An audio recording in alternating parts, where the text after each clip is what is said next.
It's your boy Cody Mack here with What's the Word TV. I'm here with the boy Supa Boy.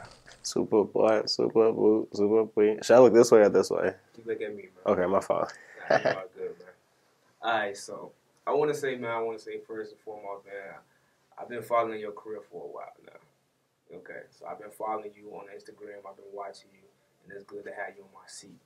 So I'm not gonna waste your time because I know you got a lot going on, so you gotta get up out of here. So I'm gonna just get to some good questions real quick. The album. Yes, sir. The album just dropped. My favorite track is Thot. Hell yeah. Alright, so that track go hard. Explain to me the thought process behind that. That goddess. Before I had this series called the Goddess series where I had Moon Goddess, Pot Goddess, No Goddess, New Goddess, and on and on and on and on. And I retired it because like it was getting me in a lot of trouble because each goddess represented, or sometimes multiple goddesses would represent a different woman or one woman, you know. And after a while, like the girls I was talking to kind of like started piecing it together and being like, okay, I think you're No Goddess, and I think I'm Pot Goddess, and I think this is Moon Goddess, so he cheating on me, you know. And you know, it was just like in a very toxic time in my life. But you know, recently I started revisiting that because the original song Thot Goddess, I dropped it 3 years ago, a different version of it. It was called Thot Goddess Izanagi, and the original song was about wishing so hard to not know somebody that you would give up the eyesight in one of your eyes to get away from that person. Whereas this new one is more like, this girl is so excellent, so wonderful, so I gotta have her so bad that like I'm willing to play the fool. I'll play that role. You know, I'll be the goofy you need. I just need your soul. You know what I mean? I'm rhyming. That's crazy. Okay. I'll play the role. I just need your soul. Heard it here first, nigga. That's a track.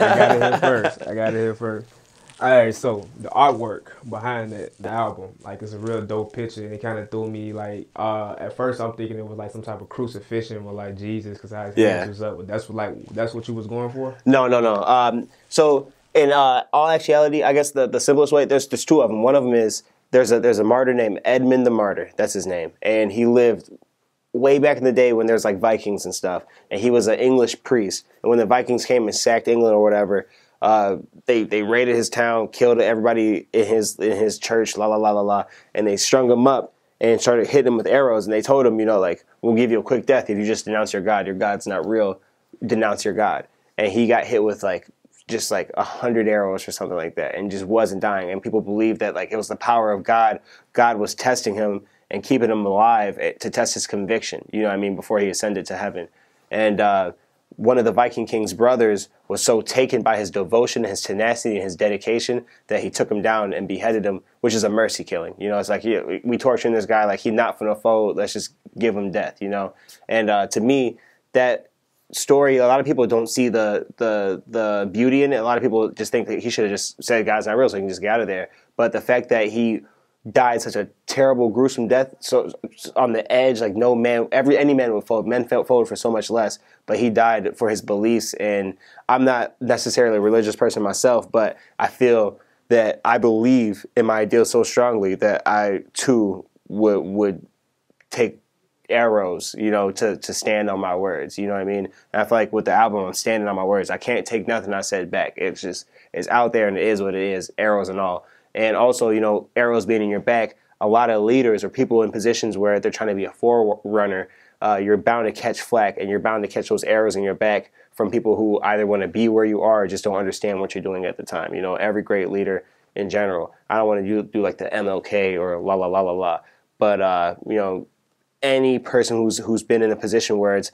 I'm gonna dig this tunnel, y'all come behind me. By the end, it's not usually even the opposition that gets rid of them. It's somebody from the inside. You know what I mean? It's somebody from who's close, who's envious, who needs or wants what that person has, who leads to the corruption from the inside out.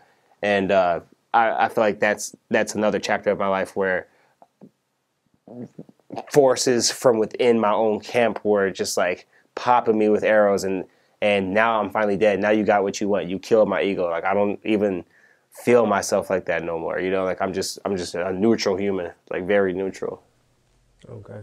Now you say forces between your own camp. Does that have anything to do with the group that you was just in? Yeah, I feel like within hurt everybody. After a while, people didn't like the direction I was going in and my leadership style. It was too abrasive. You know what I mean? Especially working with younger black men, I didn't show them enough respect, and I was just like, y'all irresponsible. I was too like, I was just very uppity and very just toxic, and it you know, a lot of people like to say, you know, you never bite the hand that feeds you. But, you know, eventually you're going to bite that hand if the other one's beating you, you know? And, like, I was in that position where I was just like, yeah, eat the food, bow, eat the food, bow. And eventually motherfuckers got tired of getting jabbed and left, you know? I don't blame them.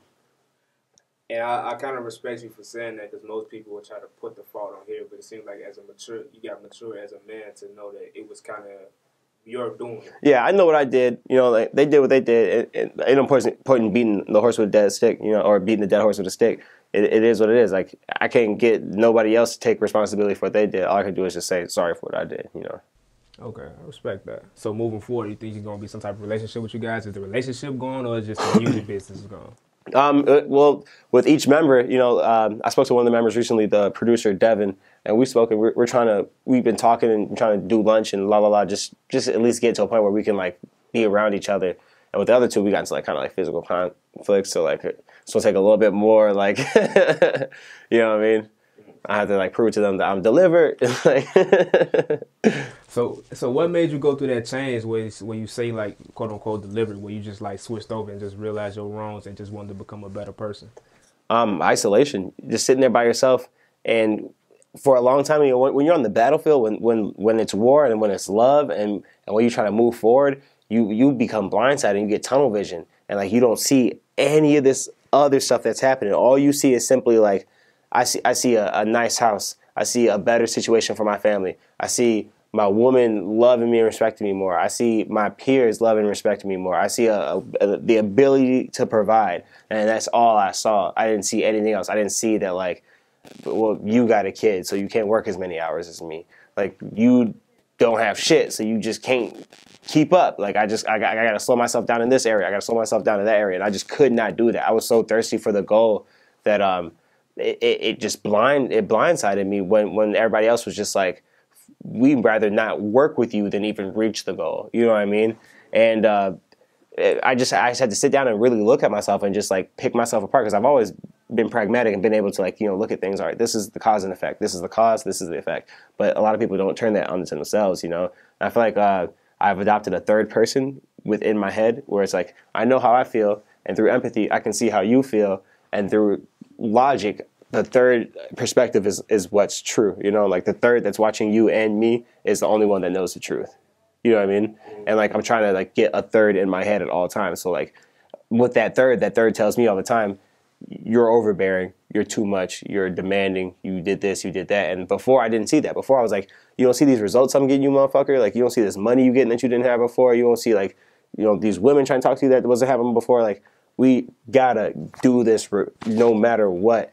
And that's just, like, you can't do that. Like, unless everybody's on that wave, unless everybody's on that, like, we gonna come to this town and kill every op and eat all their food and move to the next town and do the same thing. You know, some people are gonna stay there and settle, and some people are gonna run off the battlefield, and some people are just, like, you know, not gonna show up to the battlefield at all. Like, you can't expect everybody to be the same type of soldier. You know.